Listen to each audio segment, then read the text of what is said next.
Merhaba değerli izleyiciler, ben Şermin. Yeni bir dengeleme programıyla karşınızdayım. Bugün 1 Mayıs değerli izleyiciler, ben de emek, barış ve özgürlük mücadelesinde tüm ezilenlerin 1 Mayıs İşçi Bayramı'nı kutluyorum. Bugünkü konuğum, bu özel günün anlam ve önemine uygun çok değerli bir sanatçımız bizlerle. Mazlum Çimen. Sayın Çimen, hoş geldiniz programımıza. Hoş bulduk. Öncelikle evet, yani 1 Mayıs'ta sizle buluşmuş olmak çok özel ve kıymetli kılıyor günü. Çok daha hoşlandığım bir durum oldu. Ve dünya emekçilerinin 1 Mayıs bayramını kutluyorum. Özellikle de sağlık emekçilerinin, dünya sağlık emekçilerinin bir teşekkürü daha hak ediyorlar diye düşünüyorum. Çünkü inanılmaz bir mücadele verdiler, veriyorlar, verecekler. Dediğim gibi emek ve bilimin ışığı altında oluşacak yeni bir dünya düzeninde buluşmak için yaşasın 1 Mayıs diyorum. Hoş geldin. Evet, çok teşekkür ediyorum güzel dilekleriniz için de. Öncelikle gerçekten bu programımıza konuk olduğunuz için ben tekrar teşekkür ediyorum. Ben teşekkür ederim. Güzel günde. Ben öncelikle şunu sormak istiyorum. Bu evde kaldığımız şu günlerde, aslında şu koronalı günlerde günleriniz nasıl geçiyor? Aslında rutin bir hayattan çıktık. Ev hapsi bir hayatına girdik. Bu dönemler nasıl geçiyor sizin için? Valla bir anlamda şöyle değerlendiriyorum. Yani koronavirüsün dünyaya yaydığı bu bela olmasa, yani koronavirüs olmadan böyle bir şey yaşamış olmayı çok daha iyi tercih ederdim. Çünkü bir anlamda çok fazla bir şikayet edecek nokta da bulamıyorum kendi içimde. Çünkü tabii ki her gün işine gitmek zorunda olan, dışarı çıkmak zorunda olan emekçi, işçi arkadaşlarımız var, dostlarımız var, insanlar var. Onlara hala bir çözüm bulunamadı. O bir üzücü bir durum, çünkü hala kafam orada takılıyor. Ama evde kalmak bu anlamda bana çok ters bir tepki yapmadı. Aslında benim diğer arkadaşlarla da konuştuğumda ortaya çıkan bir şey var ki biz bir 40 gündür falan evdeyiz. Evet. Bu aşamada şunu fark ettim. Biz aslında gerçekten asıl yapmamız gereken işleri yapmaya başladık. Bu aslında güzel bir şey, çünkü benim ne işim var banka, tapu, kadastro, işte bilmem ne işler güçler, para pulla falan. Hiçbir zaman da olmadı ama dünya gaydesi dediğimiz bir şey düşüp gidiyoruz ve kimse kimseyi arayıp sorup özlediğini de hissetmiyordu. Ama şu anda şunu hissettim ki bana iyi geldi mesela. Bu çok şımarıkça bir şey olabilir, bana iyi geldi ne demek, ama benim evde kalmam bana iyi geldi o anlamda. Çünkü yapmam gerekendir, asıl yapmam gereken şeylerle buluştum, meşgalelerle buluştum. Mesela okumaya başladım, çünkü okuma melekemi yitirmiştim neredeyse. 2 senedir falan kitap okumuyordum doğru düzgün. Ama yeniden eskilere döndüm, bıraktım, hafızamı tazeliyorum, işte detaylar çalışıyorum, film izliyorum, kendi kendimle konuşuyorum. Ve asıl önemli olan şey benim kendimle hesaplaşmamı sağladı. Yani kendi muhasebemi yaptım 40 gündür ve ne kadar gereksiz şeyler yaptığımın farkına vardım. Ve ne kadar gereksiz şeyleri yapmamam gerektiğinin farkına vardım. Ve neler yapmam gerektiğinin ötesinde neler yapmamam gerektiğini notlamaya başladım ki bu benim için iyi bir şey. Güzel bir olay. Sanıyorum dünyada da, sistemde de ya da rejimlerde de hiçbir şey eskisi gibi olmaz diye düşünüyorum inşallah, ama bir bakıma kendime baktığımda bende eski mazlum olmayacağını biliyorum ama yani koronadan sonra yeni bir perspektifle, böyle bir pencereyle hayata bakacağım diye düşünüyorum. Çünkü evet, çok gereksiz şeyler yapmışım, gerek yok. Artık bundan sonra farklı şeyler yapmanın gerektiğini hissediyorum. Ve bu anlamda evde yoğun geçiyor, çünkü şöyle bir şey oluştu ama günün ve saatin önemi kalktı ortadan. Yok, bilmiyorum ne gün ne değildir, ne yapıyoruz. İşte sabah iş var mı yok mu, öyle bir şey derdim yok. Müthiş bir lüks bu anlamda çalışan insanların yanında. Ama onu iyi değerlendirmek gerektiğini ve ben de değerlendirmeye çalıştığımı düşünüyorum. Yani öyle bir şey hissediyorum, evet, değerlendiriyorum gibi. En azından yeni ürünler çıkıyor, yeni eserler çıkıyor. Eski arkadaşlarımla buluşup sözlerini önemsediğim insanlarla konuşup onlardan notlamalar yapıyorum. İyi gidiyor yani şu an, ama umarım bu iyi gitmeye, iyi bir dünyaya doğru gider, evrilir. Daha da iyi olur. Evet, harika aslında. Evde bile güzel bir yoğunluk var. Öyle söyleyebiliriz. Evet. Peki aslında ben bugün de biliyoruz 1 Mayıs. Biraz böyle şey olsun, bugün aslında bu koronavirüs olmamış olsaydı bugün alanlarda olmuş olacaktık. Bizler de aynı şekilde burada da, sizler de aynı şekilde orada. Bugün siz orada olacaktınız ama biz burada pek olabilecek miydik bilmiyorum. Yine evet, engellemelerle, yasaklamalarla boğuşacaktık yine. Evet, aslında bugün bir olay yaşandı. Aslında Taksim Meydanı'na çıkarken Bazı arkadaşlar maalesef ki bunları... Arzu'yu aldılar mesela, işte STK Evet. başkanı falan içeri aldılar. Evet, aslında ben bununla ilgili sizin değerlendirmeniz nedir? Aslında Türkiye'nin elbette bakış açısını, devletin, sistemin bakış açısını zaten çok iyi biliyoruz. Siz bir sanatçı gözüyle nasıl bakıyorsunuz?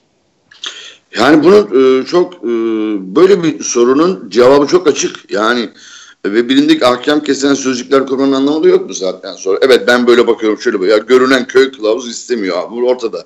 Yani bu 15, yani enteresan bir şey var. Her şey katlanarak geliyor. Biz 15-20 yıldır diyoruz. Hadi 15 yıl diyelim, fixleyelim onu. 15 yıldır böyle bir şey görülmedi. Daha da katmanlaşıyor diyoruz ama 15 yıl evvel zaten yok muydu? O da vardı. Üste katarak geliyor. Yani her gün biraz daha ağır geliyor. Yani günler ağırlaşarak geliyor. Bunu da görüyoruz zaten. Ben burada işte yaşayan, bırak sanatçı olarak, sanatçı olmaya da çok işim var zaten ama daha çok meselem var. Sanatçı daha olamadım ama burada yaşayan bir insan olarak baktığımda da her şey ortada, net.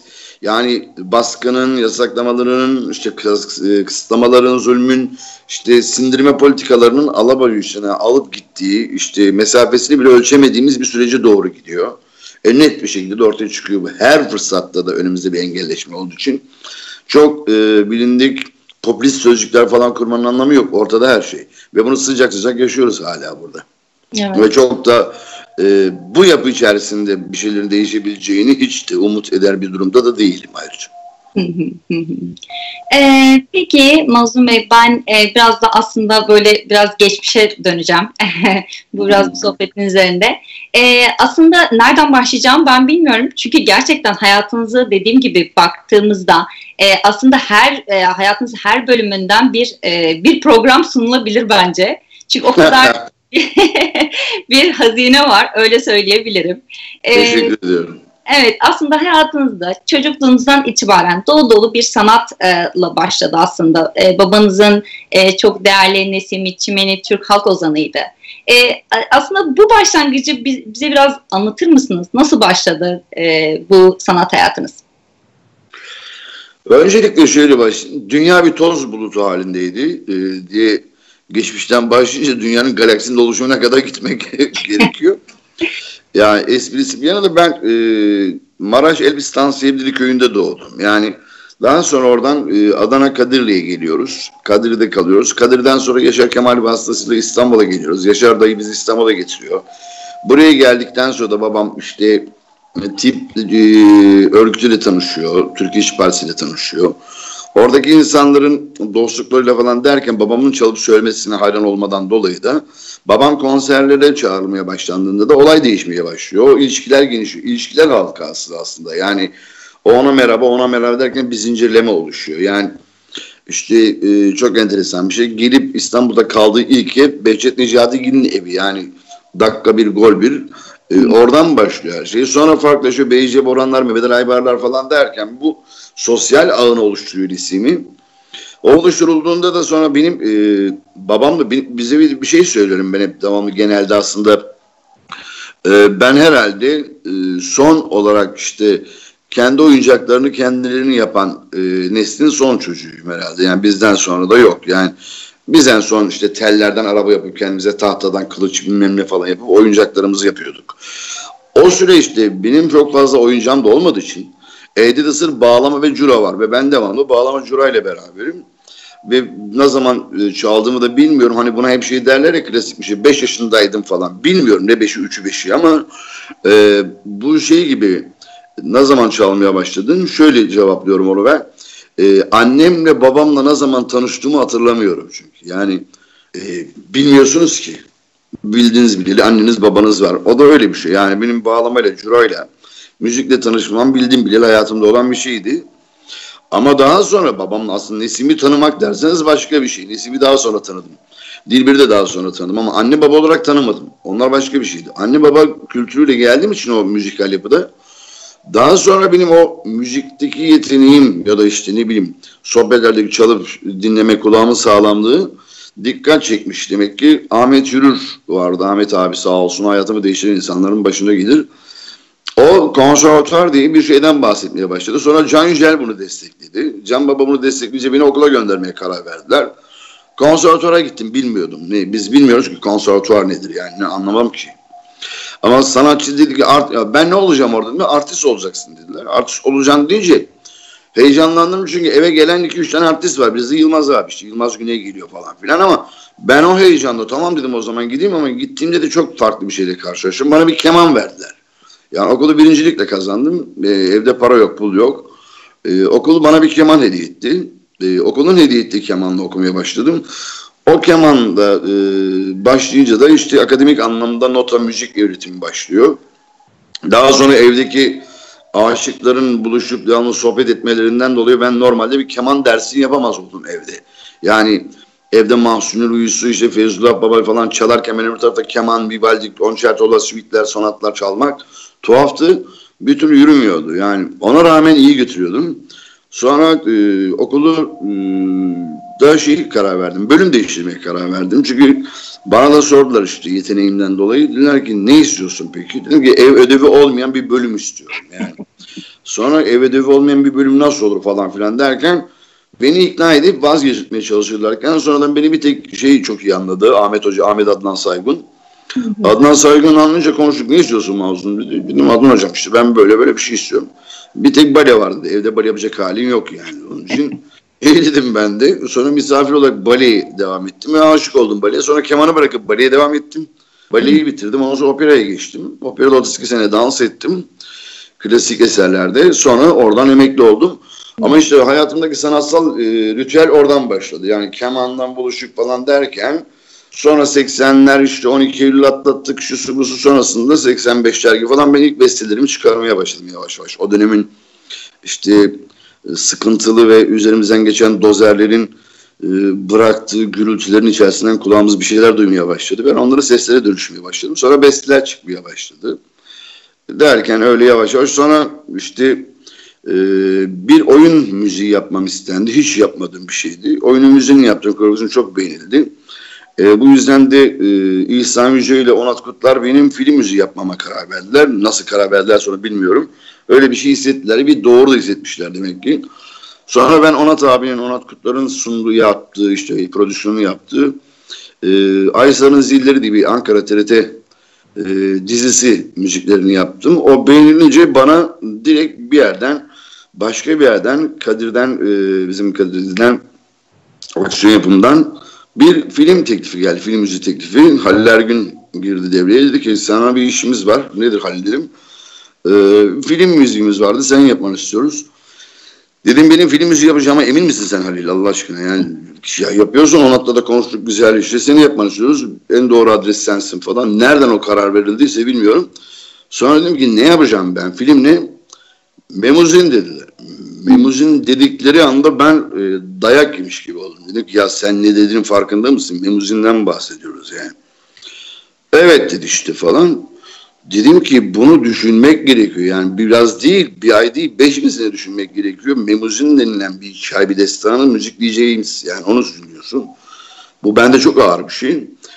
Sonra bir düşün falan dediler ama çok da baskı yaptılar. Ben de o ara Musa Baba ile kalıyordum, Musa Anter'le.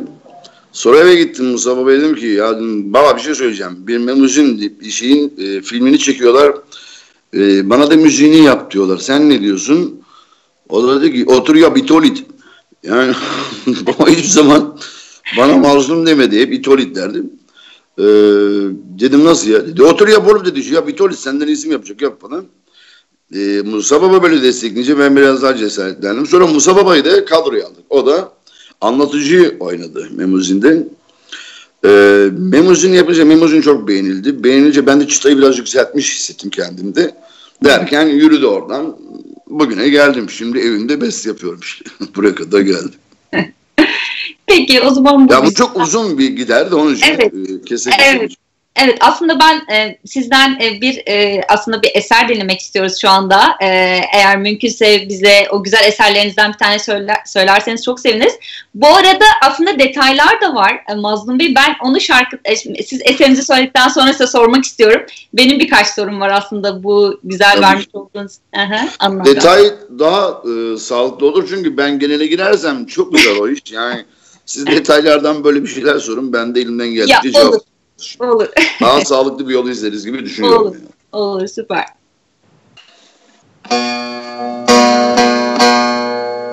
Ses geliyor mu bağlama sesi? Evet. Evet, gayet güzel geliyor.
Haydi artık gidelim bu kapıdan. Işık söndü, ayaz bastı gönlüm. Tanıyanlar nereden diye sormadan terk edelim sokağını, gönlüm, gönlüm, başımın belası. Yavaş yavaş alışalım geceye. Umut etmem ne yarına, seneye. İkide bir tutup da pencereye. Dönüp dönüp bakma artık gönlüm, gönlüm, gönlüm, gönlüm, başımın belası. İkide bir tutup da pencereye. Dönüp dönüp bakma artık gönlüm, gönlüm, gönlüm, gönlüm, başımın belası.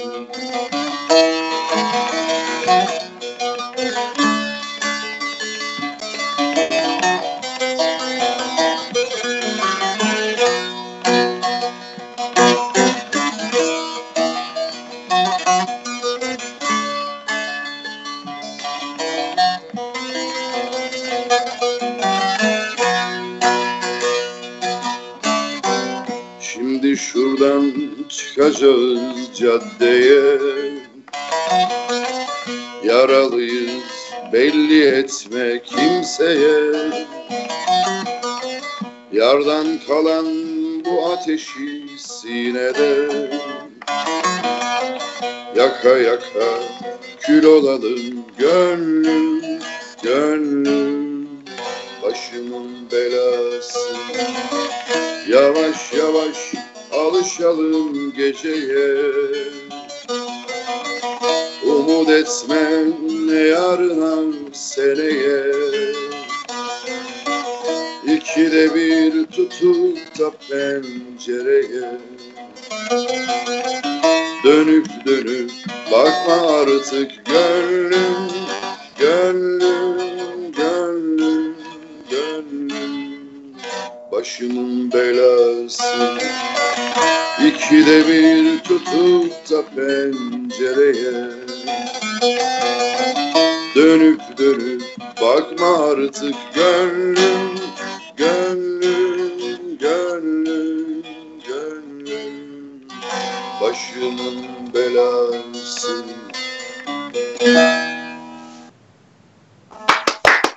Vay, teşekkürler.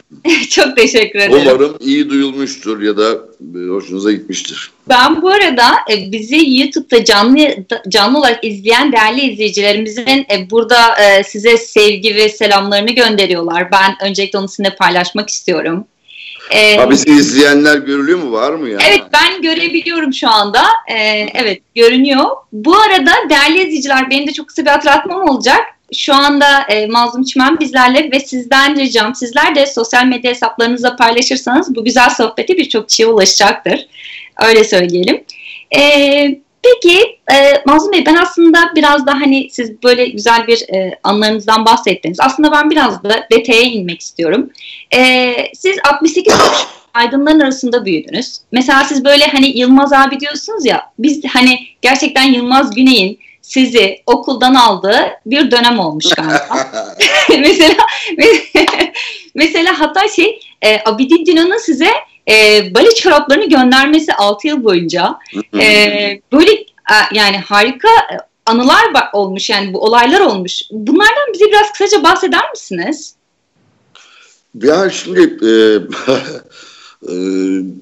gençken ya da gençleşmeye başladığımız, yani gençliğin başına doğru gelirken ben genelde bu anekdotları anlatmayı kesmiştim, anlatmıyordum ya da abim de öyleydi falan. Çünkü biz evin çocukları, abim ve ben işte daha çok bu insanlarla büyüyenlerden ikimiziz. Bu anekdotları, bu anıları anlatırken sonradan farkına vardık ki bizi megaloman ya da işte şımarıklık falan gibi algılanıyordu. Çünkü normal işte bir şey konuşuyorsun. Diyorsun ki işte akşam işte şu var ya da bilen birisi. Kimdi? Harun. Harun kim lan? Harun Karadeniz. Hadi lan. İşte bir Fakir abi geldi. Fakir abiyle işte oturduk. O da 2 gün kaldı gitti. Kim lan? Fakir Baykurt. Ya yürü oğlum ya falan. Böyle bizim biraz abartılı anlattığımız düşünülüyordu. Ya da ne bileyim, onlara göre öyle bir şey olamazdı. Yani çünkü biz hep abi, abla, ama bizim başka bir şansımız yok. Çünkü eve geliyorlardı. Onlar geliyordu çünkü. Evdelerdi, bizdeydi hepsi. Ve biz genelde hepsine abi, abla, amca, dayı, hala, teyze öyle diyorduk çünkü. Ya ben yıllarca Onat abi dedim, ne diyeyim yani şimdi ben Onat Bey mi diyeyim yani çocuğun adını benim adımı koydu, Mazlum koydu falan yani. Ama işte Musa babayla beraber kim diyor Musa der la oğlum ya Allah Allah ne diyeyim ben yani, nasıl? Sonra ben bunları anlatmamaya başladım çünkü farklı bir algı oluşuyordu. Yılmaz abinin okulda alması, yani o çok bilinen bir hikaye olduğu için anlatıyorum onu, yani çok duyuldu o.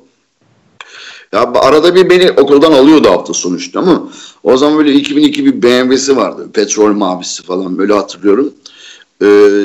Okula gelip aldı, biz şeyi bilmiyorduk tabii ki yani. Evin Yılmaz abisi. Biz onu Yılmaz Güney diye görmüyorduk ki. Çünkü eve girip çıkan birisi ve onun ne kadar önemli ya da tanınan ünlü birisi, etkileyici birisi olduğunu falan onu anlamıyorduk biz diye. Ne anlıyorum yani, ilkokul 5'teyim işte bilmem ne falan.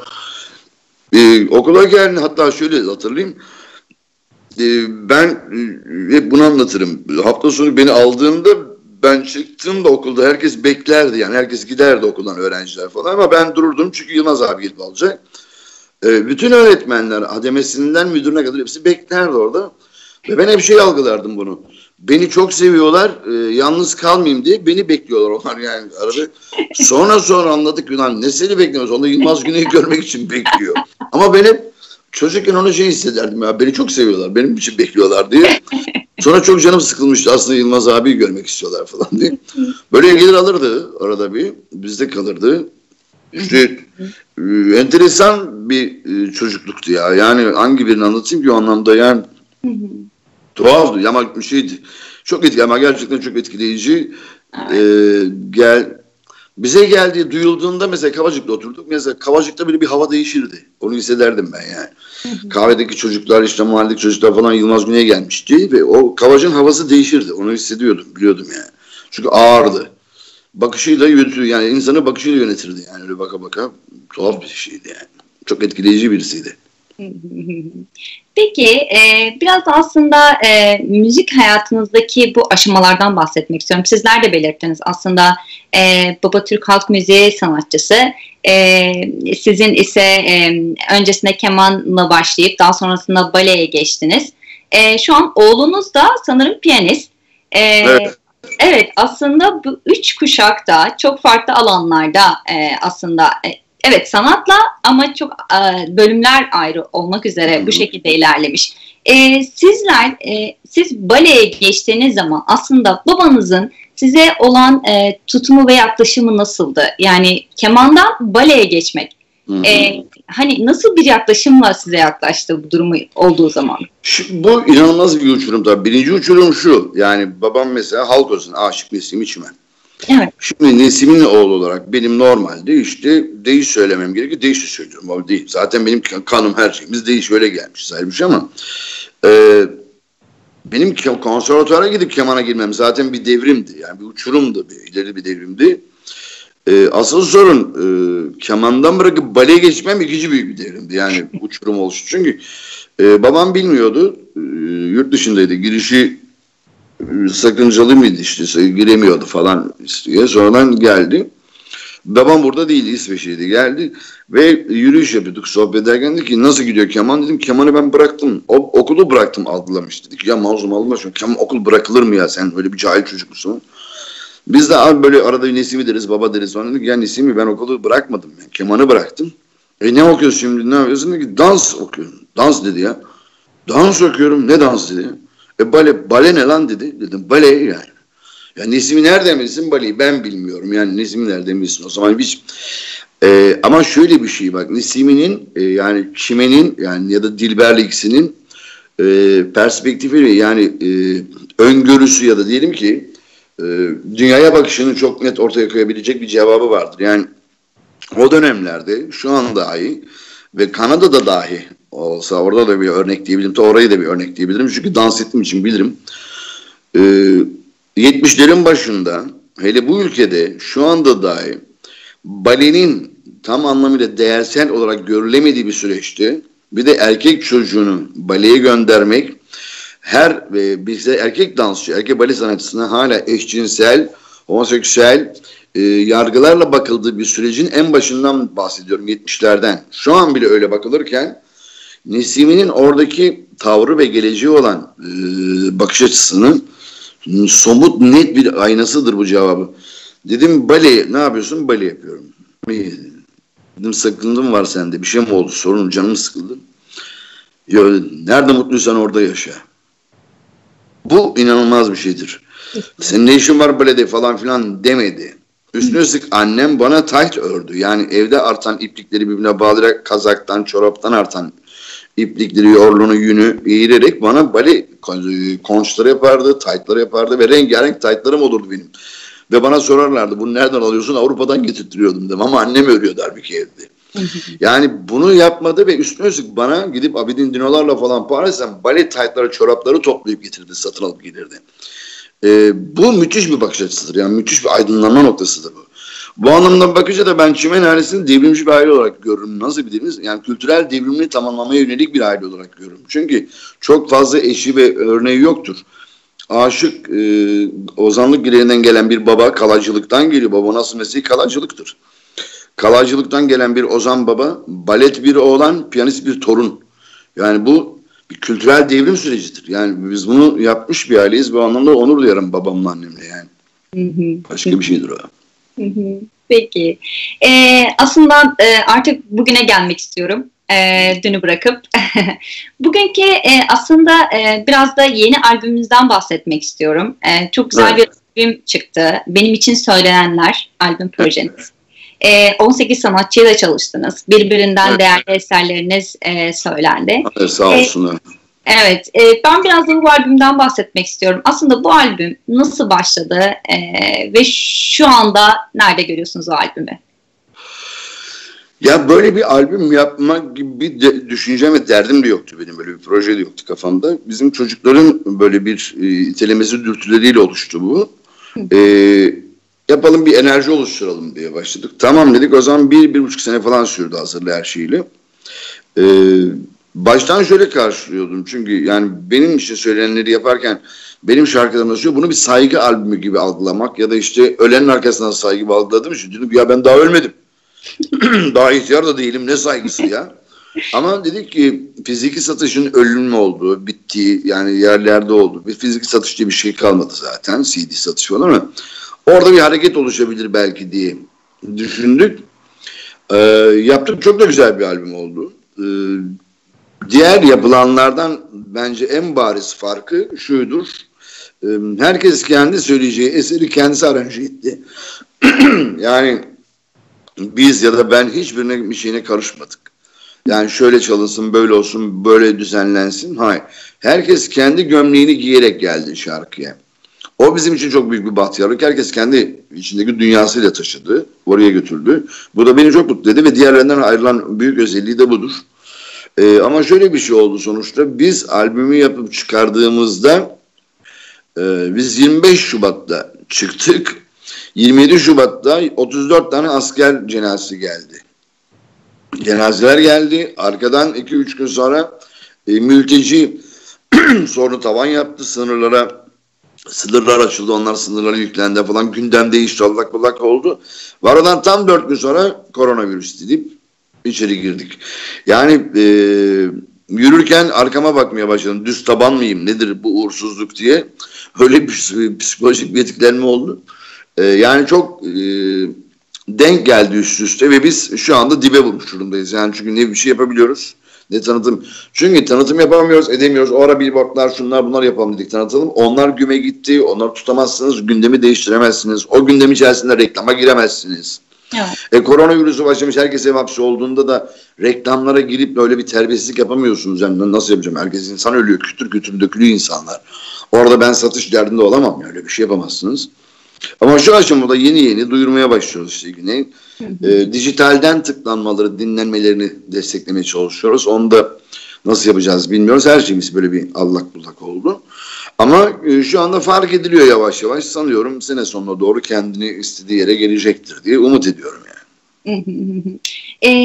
Mazlum Bey, aslında ben biraz da dijital platformdan bahsettiniz. Bugün fizik albümler durdu. Dijital platformda birçok sanatçı artık albüm çıkartınca artık orada duyabiliyoruz bizler de. Evet. Siz bunu nasıl değerlendiriyorsunuz? Gerçekten bu dijital platforma ulaşması daha mı iyi oldu fiziki albüm satışından? Çünkü ben kasetlere yetiştim. Ya ben kasetleri gördüm. O zaman alınırdı bizde kasetler. Ama şu anda artık böyle bir sistem yok. Siz bu süreci nasıl değerlendiriyorsunuz? Yani şöyle bir şey, bu direkt ulaşılabilirlik anlamında çok güzel bir olay. Ulaşıyorsunuz direkt. Evet. Yani uzak diye bir yer yok artık yani yeryüzünde. Evet. Yani öbür ucu sizin 30 saniyelik mesafenize bağlı yani. Direkt orada. Ve direkt ulaşabiliyorsunuz. Ama sorun şu, direkt ulaştığınızda verilen emeğin karşılığı ödenerek ulaşılmıyor ona. Yani evet. Bunun önüne geçilemiyor pek. Yani herkes indiriyor falan ve o hani bizim CD ve kaset dönemindeki korsan mantığı dijital platformda çok daha vahşi bir şekilde işliyor. Evet. Yani bir de biz bunu daha çok çözmüş bir ülke değiliz biz. Dijital platformun tam sağlıklı bir şekilde yürümesi adına yapılması gerekenleri çözmüş durumda değiliz. Örneğin ki en büyük meselemiz bir telif yasamız yok hala. Yani bu anlamda telif yasasının sağlıklı bir şekilde yürümediği ve çıkarılmadığı bir yerde dengemiz bozuluyor bizim. Yani şimdi ben çıkardığım albümün işte bilmem ne kadar tıklanmasından sonra ancak ben o yatırımını yaptığım bütçeye ulaşabileceğim. Onun da tıklanmayla herkes milyonlarca ve milyarlarca birikim olduğu için dijital içerisinde bir gayya kuyusu, dipsiz bucaksız. Oradan arayıp bulunmak ve sıyrılmak çok güç bir süreç. Neden? Çünkü popülist kültürün altında eziliyorsunuz zaten. Şu anda pop kültürün ya popüler kültürün bunu eleştiri ya da ötelemek ve kızdırıcı söylemiyorum. Var olan bir gerçeği tespit adına. Yani onun altında devamlı bir altında kalmakla mahkum bir yapıya sahibiz gibiyiz. Öyle bir psikolojik duygumuz oluştu. Çünkü geçemiyorsun. Burada duyarlı olmak gerekiyor. O da bir kültürel mesele. İnsanlara, topluma duyarlı davranın, bizi tıklayın ve işte şuradan indirin dediğinizde bu sizin söyleminizde kalıyor ve dileğinizde kalıyor. Bunun karşıya geçmesi için bunun alt metninin olması lazım. Alt zeminin olması lazım. Bu zemin kültür ve bilincin içine geçtiği ve otokontrol sisteminin insanların kendi yapısında, kendi beyninde oluşabilen bir duygudan bahsediyorum. O duygu bize yerleşmediği için öyle bir şeyin de çok sağlıklı bir şekilde bize yansıyacağını düşünmüyorum. Onu düşünmeyince de çok kör topal bir noktada gidiyoruz. Dijitalde bir şeyler oluyor. İşte bir denetimlenmeleri falan var. İşte MÜYAP tarafından, MÜYAR tarafından, işte YouTube tarafından tıklandığını tespit ediliyor falan ama bu orada kalıyor. Bence çok iyi bir yerde yani ulaşmak adına ama çok da büyük tehlike. Çünkü korsan şekilde indiriyor, kullanıyor, dinliyor, atıyor ve direkt geçiyor. Yani biz o emeğin 1 Mayıs'tayız şu anda. Biz emeğin karşılığı almak durumunda çok çok zorlanıyoruz şu anda. Evet. Yani benim düşünün şu anda kendi YouTube sayfam var. Sanıyorum mesela şöyle bir örnek vereyim. Deminkine çok en düşüyor işte popüler kültürle bizim aramızda diye. Şimdi ne yaptığını, ne söylediğini tabii ki biliyorum ne yaptığını ama bana hitap etmeyen ya da sanatsal kriter olarak bir yere koyup değerlendirebileceğim hiçbir şey bulamadığım bir sürü işin üstesinde böyle saçma sapan yerlerde milyon takipçiler görüyorsunuz. Evet. Şimdi benim sayfama girin 6.000 kişi falan görürsünüz.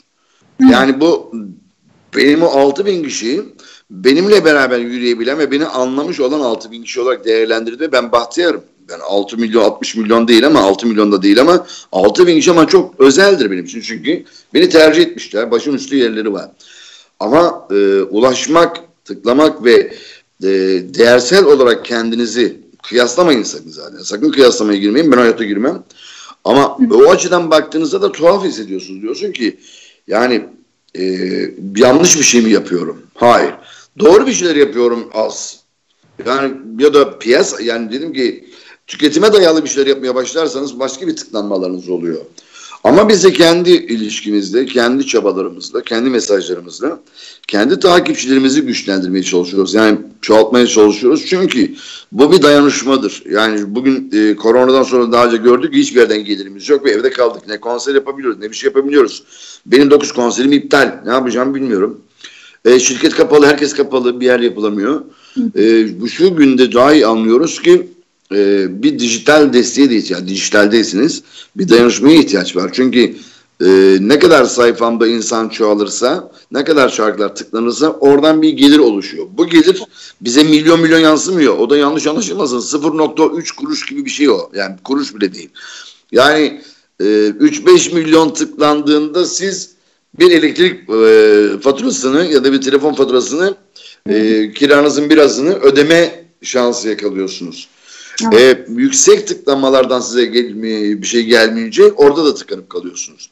O yüzden benim kendim için söyleyebilirim ama şeyi söyleyeyim. Bütün dostlarımız ve arkadaşlarımızın bu anlamda emekçi pozisyonunda görüp müzisyen arkadaşlarımızı, bizim genç arkadaşlarımız, çocuklarımızın desteklenmeye ihtiyacı olduğunu diyorum. Tıklasınlar, üye olsunlar, dinlesinler.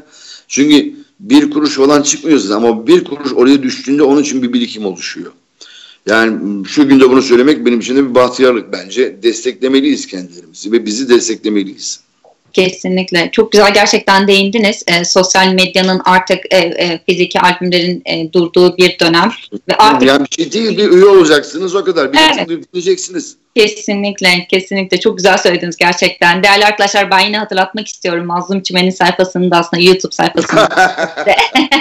Sizin gerçi ihtiyacınız yok ama. Söylemedim. Ben tekrar tabii de sosyal medyanın önemini artık günümüzde maalesef evet gerçekten çok önemli bir yerde. Bugün dijital platformda şarkılar, müzikler dinlediğiniz zaman da. Peki ben aslında biraz da şu an evde olduğunuzdan bahsettiniz. Bu üretim aşamasında olduğunuzdan bahsettiniz. Ben biraz da bir sonraki projeler için Mazlum Çimen... Bir şey rica edebilir miyim? Benim şarjım bitebilir. Şarja takabilir miyim? Tabii takabilirsiniz. Olur. Bekleyebilirim. Uzunması kaymasın diye. Olur.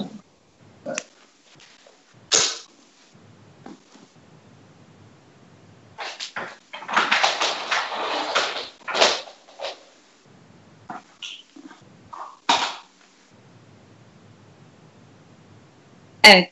Değerli arkadaşlar ben tekrar yine YouTube hesabımızı sizlere hatırlatmak istiyorum. Sizler de bu güzel sohbeti lütfen paylaşmayı unutmayın. Diğer değerli seyircilerimize ulaşması için. Oldu. Evet. Evet Mazlum Bey. Şu anda evde olduğunuzdan bahsettiniz. Bir şeyler yapıyorum dediniz. Gerçekten ileriye dönük projelerden biraz da bahsetmek istiyorum. Mazlum Çimen ileriye dönük bir hayali gerçekten yapmak istediği, evet kaldı dediğiniz bir şey var mı hayatınızda? O çok sonsuz bir şey ya. Çok şey kaldı. Çok şey yapmak isterim ama benim şu aşamada yani çok ivedi acil işte başlattığım bir şey vardı. Başlamıştık. Ve ilk çalışmamızı 1 Nisan'da yapacaktık. Olmadı. Yeni bir algıyla, yani yeni bir konsept oluşturmuştuk biz 3 kişi. Eylem Pelit, Volkan Öktem, ben. Üçlü, Mazlum Çimen, işte Eylem Pelit, Volkan Öktem üçlü. Değişleri ve türküleri yeni bir havalandırma yapmak istiyorduk. Yani onunla bayağı bir seçtik repertuarımızda. Farklı bir evet bence de farklı. Çok fazla farklı diyemem ben yaptığım bir işleri ya da bir müziğin içine çok farklı kelimesini koyamam ama bu farklıydı çünkü her eseri kendi duygusunda tutup biraz dışarı açmak istiyorduk. Yani bu deyişler ve türküleri de içine atarak onu yeniden başlatıp ve güzel bir turnu yapmak istiyoruz. Bizim tek isteğimiz şu anda o. Yani üçlü, bir de işte Tom Meister'imiz, toplam 5 kişi, 5 ve 6 kişi. Bunu bitirip dışarıda bunu duyurmaktı derdimiz. Çünkü alt zeminini de oluşturmuştuk bunun. Tam başlayacağımız zaman şu güzel günlerime geldi çattı Ramazan gibi. Öyle kaldı. Büyük bir iştahla işte bu süreçten çıktığımızda, çünkü bu süreç 2-3 ay sonra bitecek gibi bir şey değil o. 2-3 ay sonra bitse dahi bunun 2 sene ihtiyacı var. Nereden bakarsanız bakın. Bunun acısı çıkmadan, edilmeden, psikolojiyi aşmadan, yani burada bayramdan sonra ya da diyelim ki Haziran sonra ya da Temmuz'dan sonra evet sokağa çıktığımız dediğimizde de şu olmayacak, yani kimse onu beklemesin.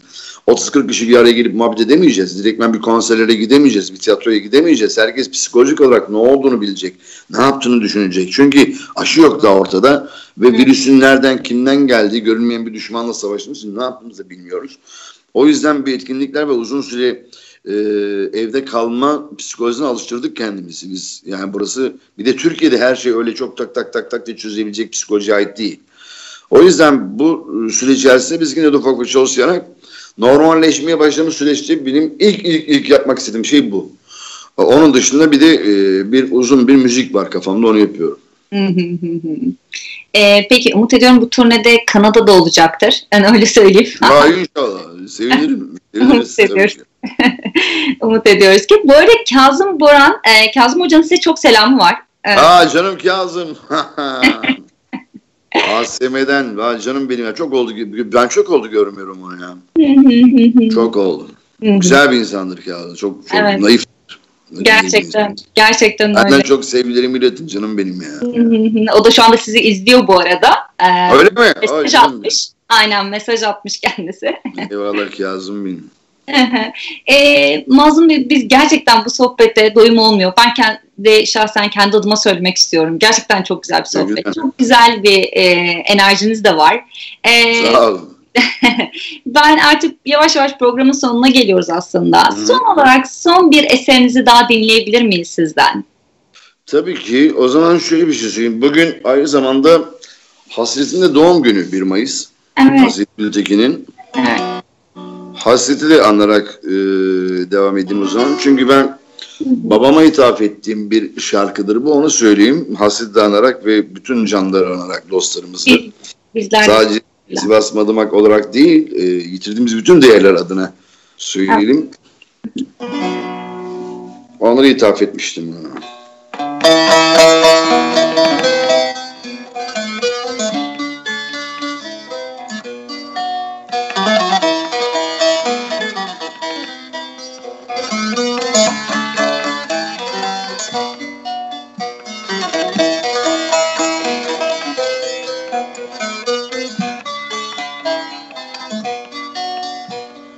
Öyle ağırım ki kendime, sen benden gittin gideli. Öyle ağırım ki kendime, sen benden gittin gideli.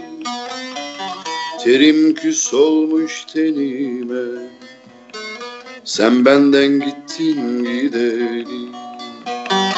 Terim küs olmuş tenime, sen benden gittin gideli.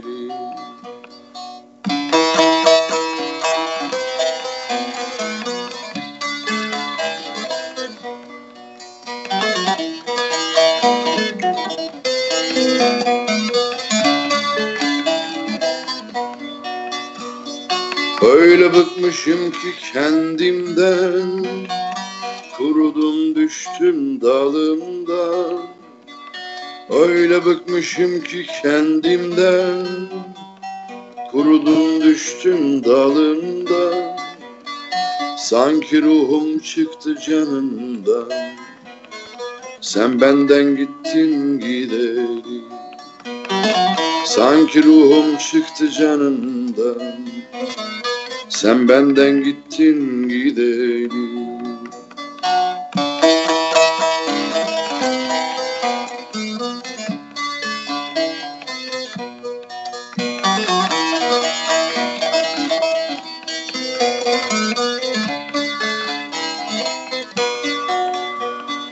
Bir cefam var idi bin oldu, aktı gözüm yaşı sel oldu.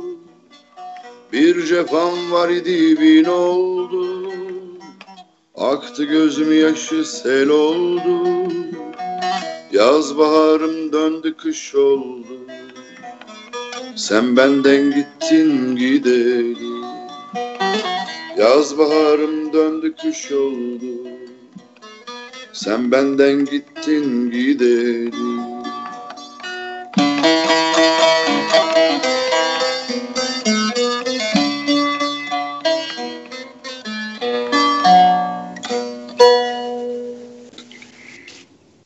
Çok teşekkür ediyoruz. Anıları yolumuza ışık tutsun. Ben çok teşekkür ederim. Sağ olun.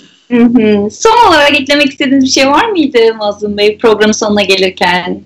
Valla yüklenecek o kadar, hayat o kadar çok şey yüklüyor ki bir de biz birbirimize çok şey yüklediğimizde hayat artık çok fazla çekildiği gibi olmuyor. Ama çok önemli, acil, ibedi bir durum var. Ölüm orucunda olan arkadaşlarımız var. İkisini kaybettik. Şimdi İbrahim kaldı. Yüreklerin kulakları sağır der ya Nazım, işte onun gibi. Burada hala bir çözümsüzlük içerisindeyiz ve çaresizlik içerisindeyiz ve her geçen günde de bir şey yapamamanın verdiği eziklikle oturuyoruz. Yani olmuyor, yani çözemiyoruz. Ne olacak bilmiyorum. Yani hepinize, bütün dostlara, herkese çok selamlar. Hepimize insan olumuna yarışır, insancı bir yaşam diliyorum. Sevgiyle kalın. Çok teşekkür ediyorum. Çok sağ olun. Bu güzel günümüzü güzelleştirdiğiniz için bu anlamlı günde. Çok teşekkür ediyorum tekrar vaktinizi de ayırdığınız için. Estağfurullah. Sağlıklı kalın. Sizin arkadaşlar sağ olsunlar. Kanada'ya selam. Teşekkürler. Teşekkürler. Yaşasın 1 Mayıs. Yaşasın 1 Mayıs. İyi akşamlar. İyi akşamlar. Size iyi günler. Evet. Değerli izleyiciler, bugün de programımızın sonuna geldik. Mazlum Çimen'e sonsuz teşekkürler. Bugünün aslında çok güzel bir günde bizlerle beraber oldu. Tekrar teşekkür ediyoruz kendisine. Yarın yeni bir programda görüşmek üzere. Kalın sağlıcakla.